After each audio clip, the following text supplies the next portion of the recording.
like to welcome you to the first annual Ashford University Research Symposium. I'm Peggy Sundstrom, Program Chair with the College of Doctoral Studies, and I'm pleased to be one of the hosts for this year's meeting. Today, during this time slot, we have a presentation by Dr. Dixon Anderson. Dixon's originally from Georgia, but now calls sunny Southern California in San Diego his home. He attended University of Georgia and Georgia State. His dissertation study was conducted in 2015, and he graduated with his PsyD in organizational leadership in 2016 from the former University of the Rockies. He's currently a candidate for the MBA program at Ashford University, which tells me that he is a glutton for academic punishment, going one after another through degrees. Congratulations on that, Dixon. I know that's a great accomplishment. His main areas of interest are psychological contract and breach of psychological contract on organizations and employees. So without further ado, I'm going to welcome Dixon Anderson, and I will ask members of our audience to use the chat function to list any questions or comments for Dixon, and we'll address those at the end of the presentation. Dixon, I'm pleased you're here with us today, and I'm looking forward to your presentation. Thank you very much, Peggy. I appreciate that. Good morning, everyone. I looked through the presenters and the scholarship, so I am honored to be here and have the opportunity to present with such an esteemed group of people, so thank you very much. What I want to do is to take you through a presentation and let the PowerPoint be complementary to the talking points of what I discovered during the research, and also take you through the process of what it's like or what the experience has been for an adjunct faculty group. I will be successful at the end of this if you can walk away and say, why did he do the study? What did he find out? And overall, why do we care about this? And one of the things I can say right away is that we definitely need to, and I'm sharing this with you as looking at this research and overall perspective, we have to engage adjunct faculty because of the incredible positive contributions that they make. Now, when I'm using adjunct faculty throughout the presentation, but many of you may know adjunct faculty as needed faculty, temporary, non-permanent, associate faculty. And the most important thing is just to know that adjunct faculty basically are as needed. They are typically without benefits. They're not tenured. The pay is different, and they experience a different process than your tenured faculty. So the study that you're going to I'll be walking you through is a qualitative study, as Peggy mentioned, done in 2015, conducted in 2015. And it involves adjunct faculty, of course, and I used a phenomenological study method. And phenomenology, of course, talks about, the research that is being used to describe how human beings experience a certain kind of phenomenon. And in this case, the phenomenon I'll cover with you in a moment is psychological contract breach. And then the study goes on to talk about what these guys experienced and what kind of meanings they ascribe to their experiences. I also will be successful is when we're completed, that we understand what educational institutions, what universities or higher education can do, and also what you and I can do to help adjunct faculty, and what we really all can do to help in this process. And you will see some of the things that adjunct faculty say that we can do right away. One of the reasons that this has really been, I think, an important topic for me, I have always been interested in adjunct faculty, and I talk a lot with adjunct faculty to get their experiences. This time, though, I was just able to do it in a more scholarly kind of way. But today, according to the American Association of University Professors, 76.4% of all faculty across all higher education institutions in the U.S. are adjunct, as needed, temporary.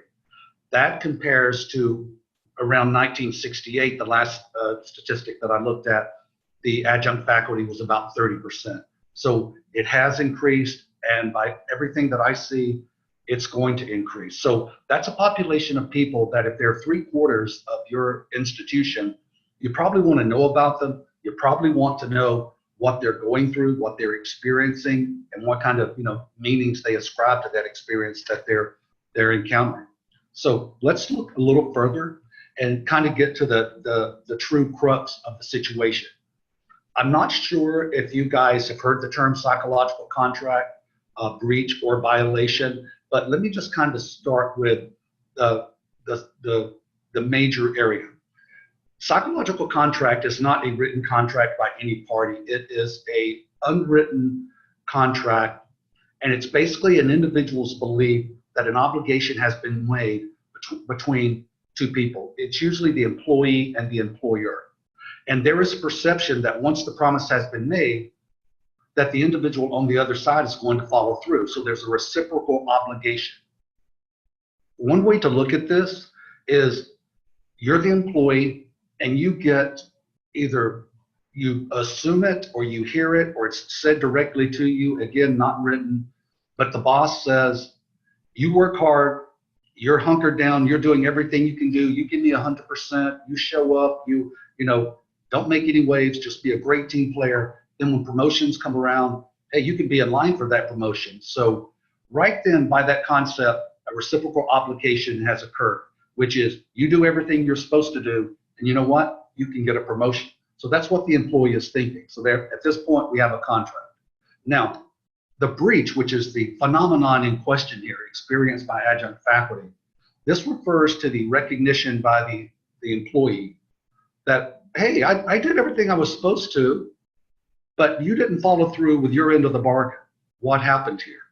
So that is the breach when the individual recognizes, uh-oh, what happened? Where did this fall apart? You didn't follow through. So then that takes us to the third part of the triangle, if you will, which is the violation. And the violation is a critical piece too, because this is the part where the employee now understands, I'm thinking that you broke the promise. My reaction to that could be anything, which is I'm angry, I'm disappointed. And then the actual behavior which occurs, which could be anything as extreme as we've all seen from, we all know the term the postal, somebody went postal, but there are extremes like that. But it could also be as simple as, you know what, I'm not going to give you the contribution that I was giving you. I'm not going to give you 100%. I'm not as engaged as I used to be. And you know what? I don't trust you. So I'm going to kind of pull back. I might look for another job. I might steal from you. I might start taking things. So one of the things the literature talks about is the deleterious effects that kind of stream down from the failure to follow through on the promise. So it does affect the organization, it affects the individual, and it affects the management. So let's kind of go through, and I want to start with this slide because remember, we're talking of adjunct faculty, people that already kind of feel that, hey, I'm doing a lot of work. We now know there's 76% of all higher education institutions. And in the phenomenology process, of course, my job wasn't to influence them or say anything or like, hey, did you read the latest article? My job was to just take the data and filter it through a process to find out what these guys are saying and what they mean about it. So here's some interesting high-level overviews of concepts that they started talking about. First of all, they felt that there was little communication in the process of being an adjunct. They felt that they got little support. It was a job and really nothing more. They felt excluded. Many of them talked about the field determines how you get treated, kind of like, science and engineering different than the liberal arts. You don't really get to know your colleagues very well. Higher education is totally a business and industry. They're not really included in decisions. The system is rigged. There's some retaliation, meaning that somebody may say, yes, we value your feedback, we want the feedback, and then they do that. And then we all know of instances where we hear people getting, retaliated against for doing so.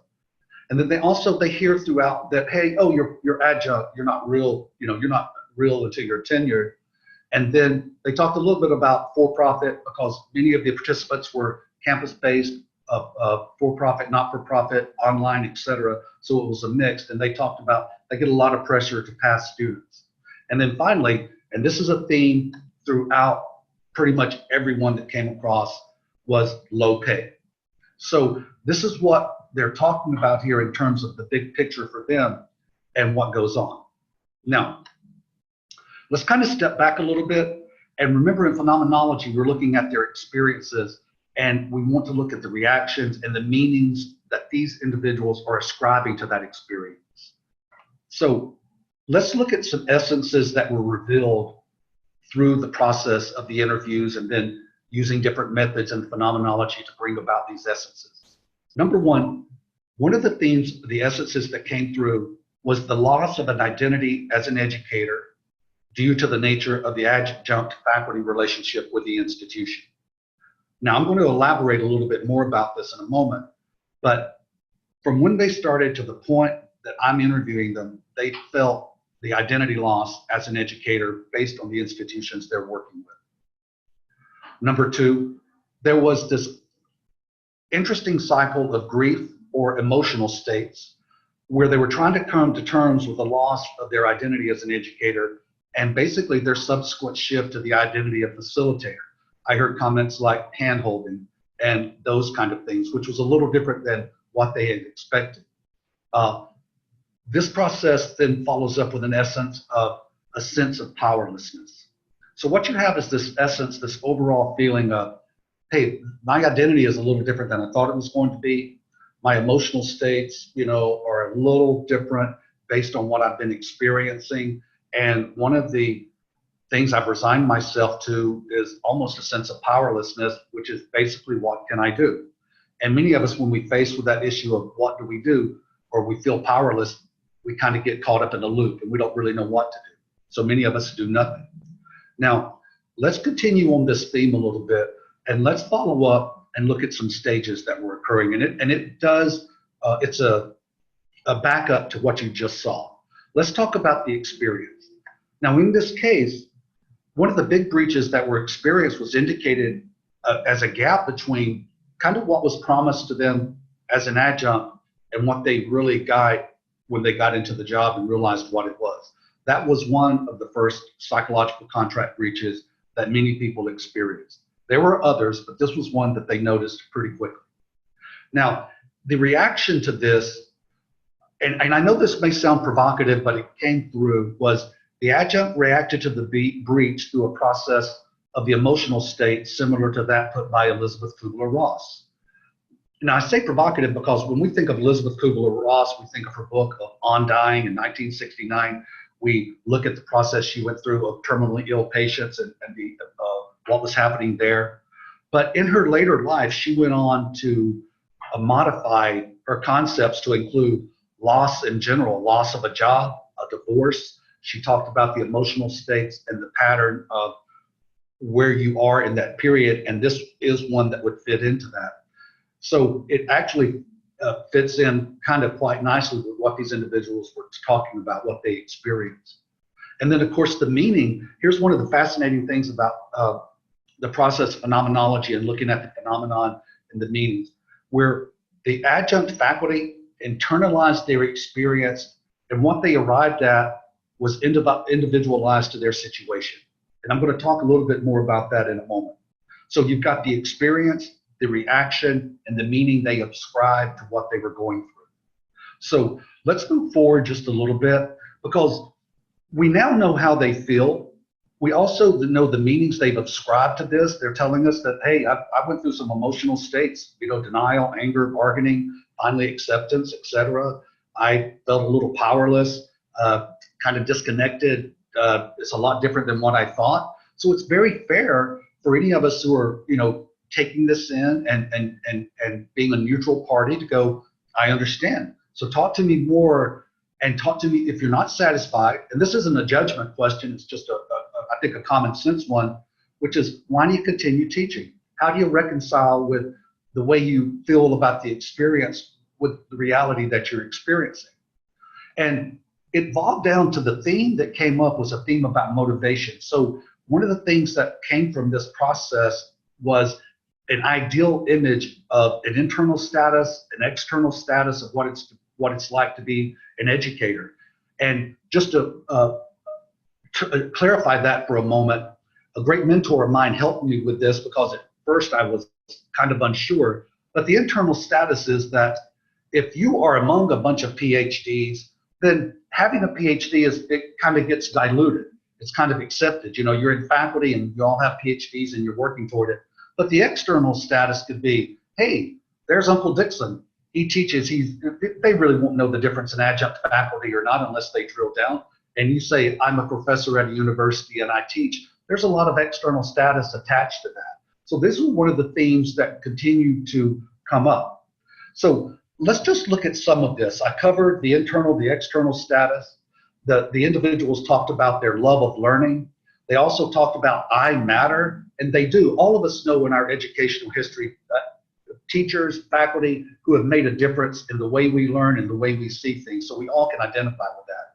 The faculty went on to talk about, the adjunct faculty talked about, hey, this was a major accomplishment. The ideal of helping people and helping educate is critical to me. Also, I like the recognition. I'd like to do research. And sometimes it's, you know what, I can't really define it, but I know it when I see it, and I like doing it regardless. So some interesting concepts there about what they're experiencing and what the reality is. So we're going to continue just a little bit on this theme about, okay, well, what else? What more is there? Why do you continue to do this? Because you're telling us two different things. So let's explore that just a little bit. Okay, so following breach, they continue to say, well, I have a great deal of love of students, teaching, and learning. I have achieved a lifetime goal. I have a doctorate. The satisfaction, there's a lot that comes with this achievement. And the ideal of being a professor and obtaining an advanced degree status means something. And also the personal recognition. So again, you've got these ideals and these three themes. And since we now know why they continue to do it, it's a fascinating process because remember, adjuncts are now 76% of higher education faculty. There is going to be more. It's not going away. These individuals are saying to us, hey, I feel disconnected. I don't feel I'm communicated with. I'm not really part of the team. I really don't understand why this is. I'm not making a lot of money here, but a lot is expected of me, and I don't get it. However, here's a fascinating thing. When they experience this breach and the reality is different than what the expectations was, this is not a group of people who are, storming, the Bastille. They're not going to tear the door down. They're actually telling us, hey, I love to teach. I do this for a purpose. I like to educate. I like the recognition. I like being engaged. I love being able to help people. So this is a group of people that you definitely want to put your arms around and support. You want to engage and you want to do everything you can because they are saying, hey, I'm here. I don't want to go. Help me be better. Help me do this job better. There are things that you can do. So one of the things that they said, this costs nothing to do, and any of us can engage in this, is, hey, keep your promises or explain why you can't follow through. Don't promise what you can't deliver, because remember, psychological contract starts with a promise that has been made, and the breach occurs when you didn't follow through on the promise. So if you don't make a promise, then you can't have breach.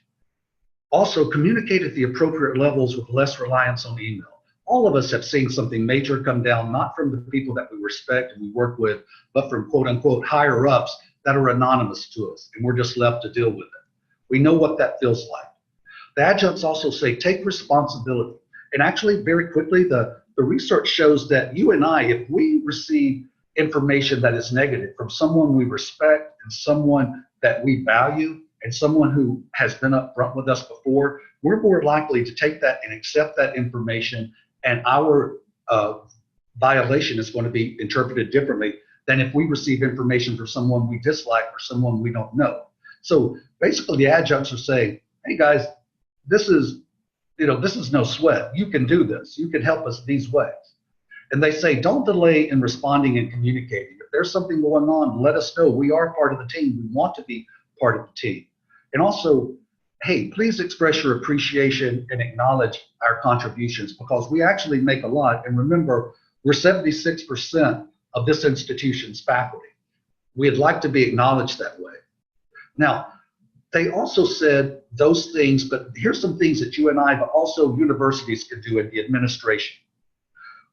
Let's focus on this one team concept of us versus them. We have to get away from that because faculty is faculty. And again, I know you guys are hearing me say this a lot, but if you're 3/4 of an institution's faculty, you need to be addressed, and that is huge. Number two is reinforce their relevancy through peer coaching, peer review, connections with tenured faculty. Everybody feels a part. Minimize the exclusion because we already know that. And one of the quickest ways is to keep people from being able to collectively get together and advocate for their own benefit is if people are excluded and they can't do that, so they feel isolated. Also, include them in the decision making when possible. Do everything you can to make that happen. Do not retaliate, and also include in recognition activities and rewards. These are small things that can help and can go a very long way in making that come true. So let me give you a summary if I could. Why this is important and a takeaway, guys, is that adjunct faculty are here to stay. They're only going to increase, and we must engage them, and they're telling us why. Number two, we need to figure out a way, and university administrations need to figure a way to maximize the adjunct faculty's strengths and use these incredible positive contributions that are being made. And we need to ask, how do the institutions value, support, and increase adjunct satisfaction? That can be done. Also, ask how institutions should understand what psychological contract is. What does breach mean? And how can you communicate and honor your commitments and promises if you make them to people? So all of these things we have to work, and we have to work in context of how to go out, work with individuals, and also say, we've got to address the low pay and the benefits issue as well. You and I personally cannot do that. That's going to be at a higher pay grade, I understand, but still it's on the table and it has to be asked.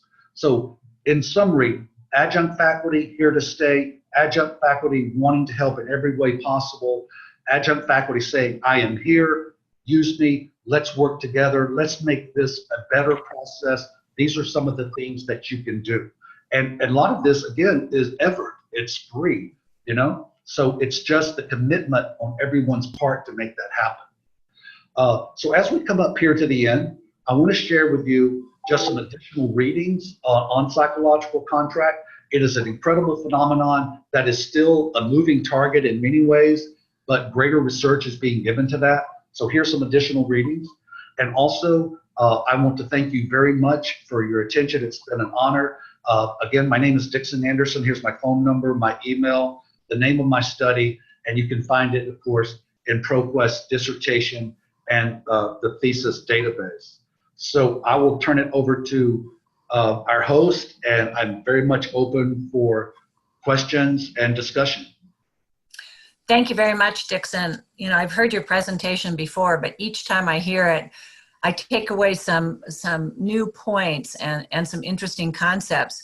One of the audience members made a comment, and there was actually some interesting dialogue in the chat room. And he said, it sounds like unrealistic expectations are being made by adjuncts as to what to expect from the institution. And his question was, well, are universities contributing to that misunderstanding? You want to address that briefly? That is a great point. I think our tendency sometimes is to look at this and we can say, and I had to watch myself a lot on this because, as you know, in phenomenology, the deal is to bracket so that you don't put your own views or you do, implicit bias. But at some points you're like, oh my God, stop the whining. However, the question became, what if they're telling us and they are saying, hey, what I expected, those expectations were not set by me, but they were set by my employer when I got hired. And what I got into this totally turned out to be something different. So I believe that is the crux of it, and that's why they felt the breach right away, which was, once I got into this, during the interview process, X was being told, I knew I was not tenured faculty. Many of them said that right away, but they did not realize the extent as to the cognitive dissonance that would occur or the difference that would occur, particularly as they talked about the exclusion, the feeling excluded, not being a part of, and some interesting comments that they made that I won't go into here, but I believe it really boils down to a disconnect between what was told to them and what they actually experience.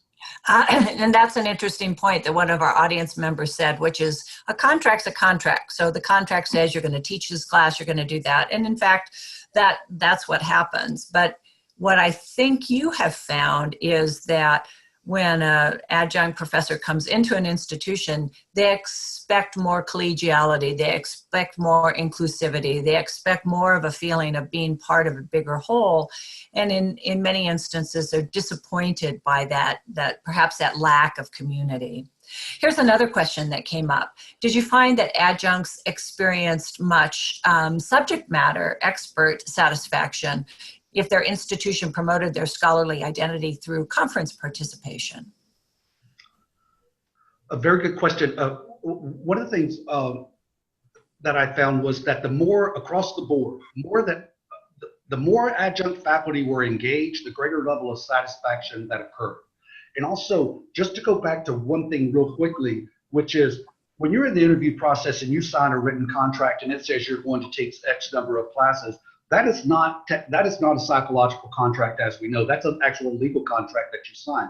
The psychological contract would be, I'm speaking to you about the job, and the individual talks about, you're going to love this. You're going to be able to communicate and have collegial understandings and connections with your peers.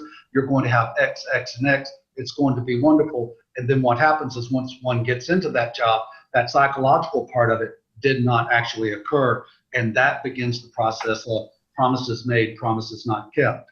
But I recall speaking to one of my friends who has a doctorate, and she's been teaching, she's adjunct, she's been teaching adjunct for a while, and she teaches all first level accounting courses because the tenured faculty don't want to do it. Now, it's not a fight between these guys, and they're not, at fist all the time, but she was basically told, hey, the other faculty don't want to teach it. We're not going to hire you full time. Here's the deal. We need you to teach these intro level classes, and we hope you're okay with that.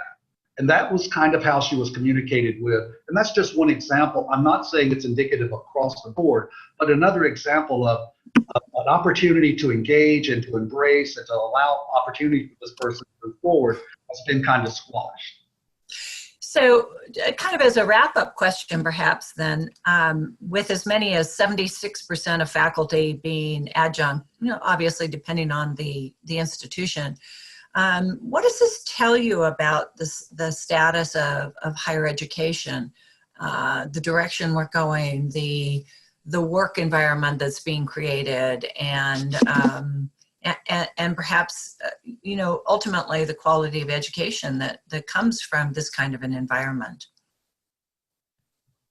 Great question. Two things I would say.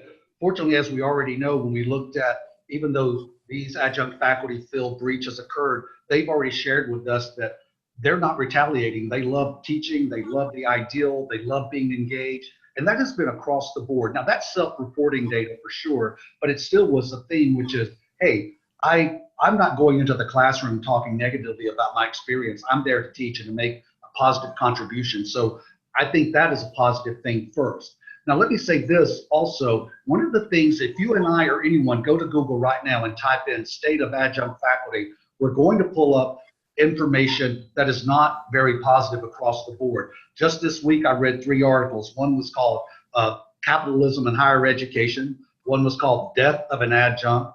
And one was called Adjunct Faculty, America's Fast Food Workers. So those are typical of what you're going to begin to see.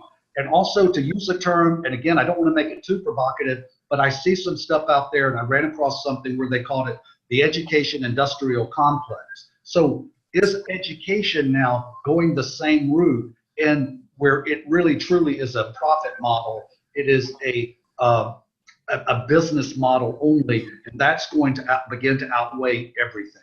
I am not saying yes, but that's what many people believe it has already become, and it's only going to get worse, which is to hire as many people at the lowest possible wage that you can, because that's what businesses do. And I'm not just talking for profit, I'm talking across the board.